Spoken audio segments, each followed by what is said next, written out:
Q103, Albany's rock station. Super excited today because we are joined by the lovely and very talented Moriah Formica. If you have been rocking with the Q, then you should be pretty familiar with her name. We've had her in the studio several times over the last couple of years. She's played some pretty amazing shows for us. I know she played the local stage at Rock and Derby. She opened up for Red Sun Rising. Lots of shows out at Trick Shots. So she's been around the Capital Region. And most recently, she appeared on The Voice. This is the craziest thing. When I saw you post it on your Facebook page, I was like, wait a minute, what's going on right now? So how did this all happen? You just one day woke up and decided, hey, I'm going to go try out for The Voice. Well, yeah, I had the opportunity, so I was just kind of like, why not? Because, it was so close to me, and I was like, this is going to be stupid if I don't do it. Because initially, I know a lot of people will remember me and be like, well, when I said you should try it out for The Voice, you were like, no, I don't want to do that. I hate shows. But you know what? That was, obviously my view has changed, and I figured how dumb would it be if I didn't take up this opportunity. It's a great platform. It's a great show. So right, you've got the opportunity to be on some pretty big stages. I know you played with Michael Sweet of Striper. Right. So you're not totally unfamiliar with this kind of territory. But I want to know what it's like when you're actually in there. Like how you got to audition before you do the blind audition. Like how does that work? So I auditioned in New York City, and there were auditions going on in New York City, and so I figured I'd take up the opportunity. So what was it like backstage when you're waiting to do the blind auditions? Like, are all of those people that are performing, like, hanging out with you right there? Like, do you guys become friends and then have to compete against each other? Yes. No, really, that's how it happens. It's so crazy. Like, we all pretty much live together in a hotel for a month. And, wow. That's just for the blinds. But yeah, we're just kind of hanging out backstage, and then we go do our blinds and hope that everything went well. Hope that we ended up on the same team as our friends and stuff like that. Wow. So you had your watch party. Obviously, we went out to Lucky Strike Social at the Cross Gates Mall, and that was fun. I met a lot of really fun people out there that night. Yeah, there were a lot of people. Oh my gosh. It was a packed house, and it was really fun to watch the entire community just start screaming every time your face came on the screen. You know what I mean? For sure. Pretty amazing. There were so many times when I thought I'm like, oh my gosh, am I on? Am I on? Because so many people would do it, but they kept on giving Yeah, I know. I was definitely sitting there with my Instagram story ready to go, waiting every time we came back from commercial. But so I noticed on the episode that aired for you, there was a lot of young people. A lot of people that did you feel like that was like it was going to be an intense competition with the youth? You know what I mean? While you were there, I didn't feel that way, just because we were. I mean, everybody there was just so we all became good friends. We all, even though it's a competition, it's we're not we're gonna go compete, stuff like that. So no, I didn't really feel that way. I kind of I didn't even really look at age, honestly. We all kind of just stuck together. It just mattered about who had chemistry, whatever, this, that, who just became friends, I guess. I didn't really pay attention to. Do you watch them all perform? When you're sitting backstage and they're out waiting for them to turn their chairs or whatever, do you guys get to see that happen? No. Oh. No, Ooh. but we can hear it. Oh. Obviously, we can, because we're there, but we don't watch it. No. Okay, so the blind auditions go on for another week, and then they move into the battle rounds. I'm not super familiar with how this show works. I watched some of the other competition shows in the past, right? And so obviously I've been glued to my TV screen since we found out that you were going to be on. But so how do the battle rounds work? You guys have to go up against the people on your team?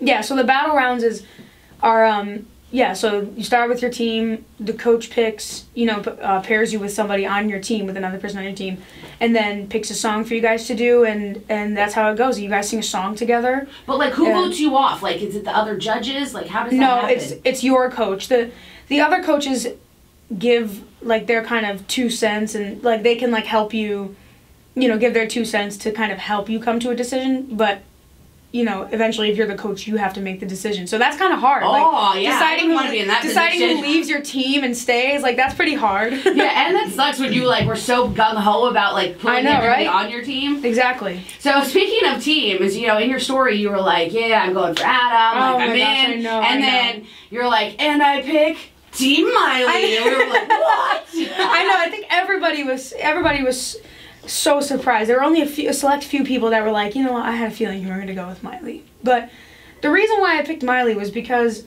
I just felt most of a connection with her. And, you know, she fought the hardest for me, I feel like, ultimately. And let's not forget, she turned around first.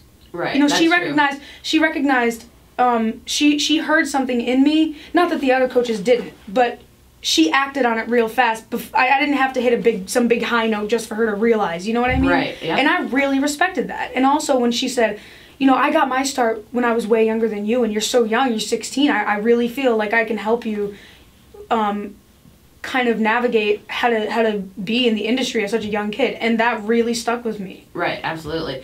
You know, and sometimes they're playing those little games with each other, which they totally psych messes each other out. with the people who are like performing. I'm like, that is some serious pressure up there. I don't know how you kept her cool. Well, I mean, I guess they turned pretty quick, but that is intense. Yeah. So, what are they really like, you know, backstage? Like, do they get to rub elbows with them a little bit afterwards? Yeah, I mean, I think they're all super nice, genuine people.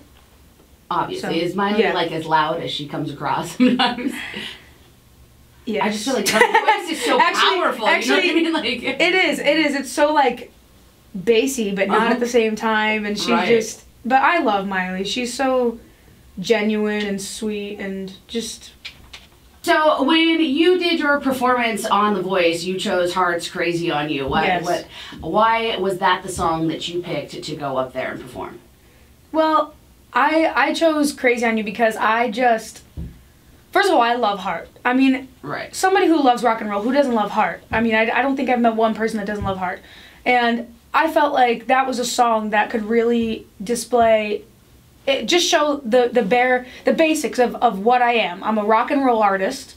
I like to sing, particularly, you know, that kind of powerhouse stuff. And then I wanted to showcase my guitar skills a little bit too, which it wasn't really like skills because it was like acoustic, but I wanted to show them that I could play. I could carry a tune and I can play and sing. And I just wanted to show them that I was rock and roll, and Heart's just about as raw as rock and roll gets, you know? Right, you know, and I love that you picked a female as well, you know what I mean? Because there's a lot of killer, amazing rock tunes that women have actually covered that were men, but I love that you specifically picked a female tune. But, you know, rock isn't a genre you generally see on shows like this. I know that, you know, they're more the pop voices, and they're expecting to see the next big pop star or maybe R&B star, if that.